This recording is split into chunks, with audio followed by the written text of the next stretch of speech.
경기 종료를 알리는 휘슬이 경기장 전체에 울려 퍼지는 순간 대한민국 축구 국가대표팀은 체코를 상대로 2대1의 극적인 역전승을 완성하며 또 하나의 의미 있는 장면을 만들어냈습니다. 원래라면 선수들을 향한 찬사와 환호가 쏟아져야 할 시간이었습니다.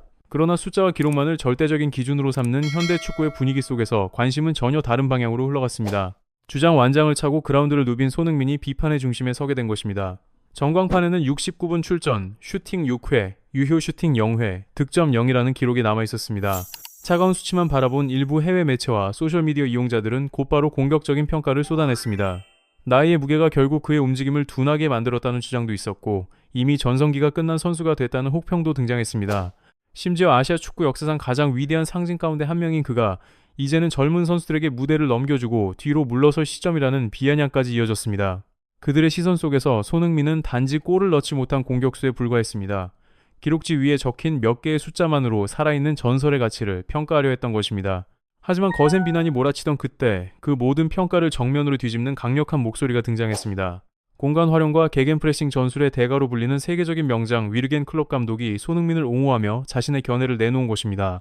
그는 득점 여부만으로 선수를 판단하는 사람들을 향해 냉정한 비판을 가했습니다. 클롭 감독의 시각에서 볼 때 그날 손흥민을 비난한 사람들은 공의 움직임만 볼 뿐 경기장을 지배하는 공간의 원리는 전혀 이해하지 못하는 이들이었습니다. 그가 바라본 손흥민의 무득점 경기는 쇠퇴의 증거가 아니었습니다. 오히려 팀을 위해 자신을 희생한 최고 수준의 전술적 헌신이었습니다. 그리고 그 사실은 황인범의 동점골 장면을 세밀하게 분석하는 과정에서 더욱 선명하게 드러납니다. 수많은 팬들은 황인범의 침착한 마무리에 열광했습니다. 그러나 그 득점이 단순히 체코 수비의 실수로 만들어진 결과라고 생각한 사람은 많지 않았습니다. 실제로 그 장면은 전문가들이 말하는 손흥민의 전술적 중력이 얼마나 강력한지를 보여주는 대표적인 사례였습니다. 이강인이 중원에서 공을 잡은 뒤 결정적인 패스를 준비하던 순간 손흥민은 절묘한 움직임으로 수비라인의 측면 공간을 향해 폭발적인 침투를 시작했습니다. 단 한 번의 방향 전환과 질주만으로도 그는 체코 수비진 전체를 긴장 상태로 몰아넣었습니다. 특히 체코의 4번 중앙 수비수를 비롯한 여러 수비수들은 마치 거대한 중력에 끌려가듯 손흥민의 움직임을 따라갈 수밖에 없었습니다. 바로 그 순간 경기의 흐름을 바꾸는 결정적인 희생이 이뤄졌습니다. 손흥민은 공을 향해 달려들지 않았습니다. 자신이 직접 골을 넣을 수 있는 기회를 포기한 채 상대 수비를 한쪽으로 집중시키는 선택을 내렸습니다. 그 결과 황인범이 침투할 수 있는 넓은 공간이 열렸고 마치 텅 빈 고속도로처럼 비어버린 지역을 통해 동점골이 완성될 수 있었습니다. 클롭 감독의 분석에 따르면 손흥민이라는 존재 자체가 상대 수비진에게는 가장 위험한 위협이었습니다. 만약 그가 스스로 적진 깊숙한 곳으로 파고들어 수비수들을 끌어당기지 않았다면 이강인의 패스는 촘촘하게 형성된 압박망에 가로막혀 결정적인 기회로 연결되지 못했을 가능성이 높았습니다. 결국 그 골의 진짜 가치는 단순히 마지막 슈팅을 기록한 선수에게만 있는 것이 아니었습니다. 그 시작에는 자신을 미끼로 던지며 팀을 위해 모든 시선을 끌어낸 손흥민의 보이지 않는 헌신이 존재하고 있었습니다. 그 득점 장면의 진정한 주인은 단순히 마지막 터치를 기록한 선수가 아니었습니다. 자신의 명성과 압도적인 영향력을 무기로 상대 수비 조직의 구조 자체를 흔들어 놓은 존재에게도 그 공은 돌아가야 했습니다. 그럼에도 불구하고 비판의 목소리는 멈추지 않았습니다. 일부 사람들은 여전히 유효 슈팅 0회라는 결과와 6차례의 슈팅 기록만을 들여다보며 1992 연생 공격수의 한계를 이야기하기 시작했습니다.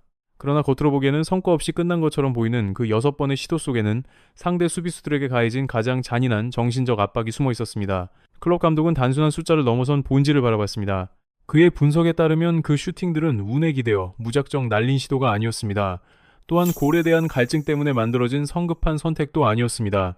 오히려 가장 까다로운 각도에서 가장 읽기 어려운 방향으로 가장 위협적인 궤도를 계산해 만들어낸 6번의 공격이었습니다.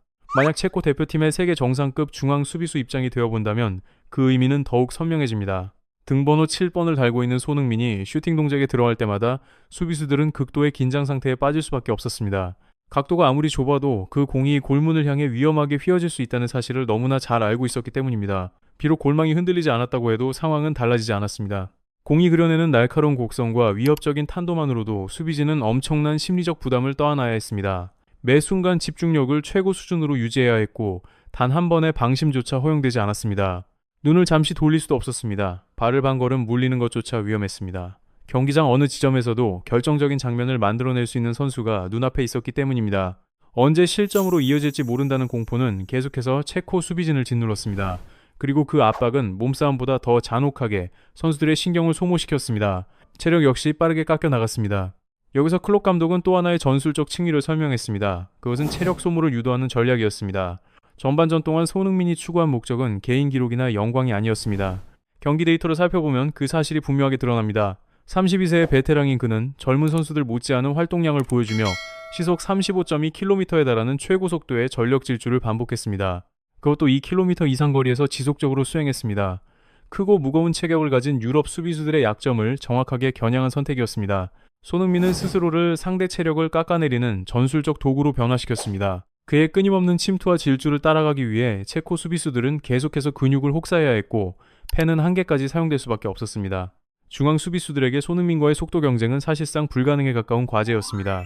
그것은 산소가 부족한 상태에서 포뮬러 경주차를 맨몸으로 뒤쫓는 것과 다를 바 없는 일이었습니다. 그리고 경기가 69분에 도달했을 때 손흥민은 교체되어 벤치로 향했습니다. 일부에서는 이를 부정적으로 해석했지만 클럽 감독은 전혀 다르게 평가했습니다. 그의 시선에서 그것은 능력 부족의 결과가 아니었습니다. 철저하게 계산된 전술 운영의 완성 단계였습니다. 언론은 교체 장면을 비웃었지만 그는 오히려 완벽한 세대 교체가 이루어진 아름다운 순간으로 바라봤습니다. 69분 무렵 체코 수비수들의 다리에는 이미 젖산이 가득 쌓여 있었습니다. 거의 1시간 이상 육체적 압박과 정신적 긴장 속에서 버틴 결과였습니다. 산소 공급이 부족해진 뇌는 판단력을 잃어가고 있었고 움직임 또한 눈에 띄게 둔화되고 있었습니다. 그렇게 손흥민은 지칠 대로 지치고 방향 감각마저 흔들린 수비진을 남겨둔 채 자신의 임무를 마치고 그라운드를 떠났습니다. 그리고 그 직후 터져나온 오형규의 이 대1세기골 역시 결코 우연히 만들어낸 기적 같은 장면이 아니었습니다. 그 득점은 갑작스럽게 하늘에서 떨어진 선물이 아니었습니다. 사실상 주장 손흥민이 69분 동안 쉼없이 두드리고 흔들어 놓은 체코 수비 조직의 무너진 잔해 위에서 완성된 결과물이었습니다. 그는 자신이 직접 마침표를 찍지 않았습니다. 대신 더 이상 버틸 힘조차 남아있지 않은 상대 수비진을 후배 공격수들에게 그대로 넘겨주었습니다. 이미 균열이 생긴 벽은 마지막 일격만 남겨둔 상태였습니다. 이러한 보이지 않는 가치와 희생을 설명하기 위해 세계 축구계는 오래전부터 하나의 사례를 이야기해왔습니다. 바로 올리비에 지루의 역설입니다. 러시아에서 개최된 2018년 월드컵 당시 프랑스 공격수 지루는 대회 내내 단 한 번의 유효 슈팅도 남기지 못했습니다. 그럼에도 그는 결국 월드컵 우승 트로피를 들어올렸습니다. 당시 지루는 킬리안 음바페와 앙투안 그리즈만이 자유롭게 빛날 수 있도록 길을 열어준 전술적 연결고리로 극찬을 받았습니다. 그러나 클럽 감독은 손흥민이 수행한 역할은 그보다 훨씬 더 가혹한 차원의 임무라고 평가했습니다. 그의 시선에서 손흥민의 부담은 지루가 감당했던 수준을 아득히 넘어서는 것이었습니다. 그 이유는 단순합니다. 손흥민은 평범한 전술 자원이 아니기 때문입니다. 그는 아시아 축구를 대표하는 상징적인 존재이며 세계에서 가장 치열한 무대로 평가받는 프리미어리그 득점왕에 올랐던 선수입니다. 수많은 팬들의 기대와 존경을 한 몸에 받는 슈퍼스타이기도 합니다. 그런 위치에 있는 선수가 자신의 명예를 내려놓고 팀을 위해 스스로를 희생한다는 것은 결코 쉬운 일이 아닙니다. 하지만 손흥민은 기꺼이 그 길을 선택했습니다. 사람들은 그가 수비를 돕기 위해 자신의 진영 깊숙한 곳까지 내려오는 모습을 지켜봤습니다. 공격수임에도 불구하고 아군 페널티 박스 부근까지 후퇴했고 상대 압박 구조를 무너뜨리기 위해 몸을 던졌습니다. 때로는 직접 볼을 되찾기 위해 거친 충돌도 마다하지 않았습니다. 현대 축구에서는 스타 공격수들이 전방에서 기다리며 특권을 누리는 경우도 적지 않습니다. 하지만 손흥민은 달랐습니다. 그는 팀 전체의 균형을 유지하기 위해 가장 힘들고 눈에 띄지 않는 역할까지 직접 수행했습니다. 주목받지 못하는 일, 기록에 남지 않는 노동, 화려한 스포트라이트와 거리가 먼 희생, 그 모든 것을 세계 최고 수준의 선수가 자발적으로 감당했다는 사실 자체가 특별한 가치였습니다. 체코와의 경기는 이미 끝났습니다. 그러나 그 경기에서 드러난 전술적 의미는 앞으로도 오랫동안 기억될 것입니다. 그것은 축구라는 스포츠가 한 명의 선수를 어떻게 평가해야 하는지를 보여주는 살아있는 교과서와 같은 사례였습니다. 선수의 위대함은 득점 숫자만으로 정의되지 않습니다. 전광판에 표시되는 기록이 모든 것을 설명해주지도 않습니다. 교체를 알리는 등번호 7번 전광판이 올라왔을 때 체코 수비수들이 보여준 안도감 어린 표정만 보아도 충분했습니다. 그들의 깊은 한숨은 손흥민이라는 존재가 얼마나 거대한 공포였는지를 그대로 증명하고 있었습니다. 그가 경기장 위를 달리는 동안 그 존재만으로도 상대 수비진은 끊임없이 압박을 받았습니다. 눈에 보이지 않는 위협은 때로 실제 슈팅보다 더 강력했습니다. 그의 움직임 하나하나가 수비 조직의 목을 겨누는 날카로운 칼날과도 같았습니다. 결국 위르겐 클롭 감독이 남긴 마지막 평가는 단순한 칭찬이 아니었습니다. 그것은 숫자만으로 선수를 판단하는 시선의 한계를 드러낸 선언이었으며 동시에 대한민국 주장 손흥민에게 마땅히 돌아가야 할 존경을 되돌려준 메시지였습니다. 비록 그날 손흥민의 이름이 득점자 명단에 오르지는 못했습니다. 그러나 상대 수비수들의 거칠어진 호흡 속에 체코 진영을 갈라놓은 침투 움직임 속에 동료들이 만들어낸 득점 장면 곳곳에 그의 흔적은 분명히 남아있었습니다. 그는 길을 잃은 선수가 아니었습니다. 그는 여전히 경기를 움직이는 설계자였고 흐름을 지배하는 통치자였습니다. 그리고 어떤 통계 수치나 알고리즘으로도 완전히 설명할 수 없는 가장 희귀한 형태의 영향력, 팀을 위해 자신을 바치는 위대한 희생의 권력을 보여준 존재였습니다. 여러분은 이번 경기에서 손흥민의 역할을 어떻게 평가하십니까? 단순한 기록 이상의 가치를 보여준 경기였다고 생각하신다면 여러분의 의견을 남겨주시기 바랍니다. 또한 비슷한 분석과 깊이 있는 축구 이야기를 계속 만나고 싶다면 많은 관심과 응원을 부탁드립니다.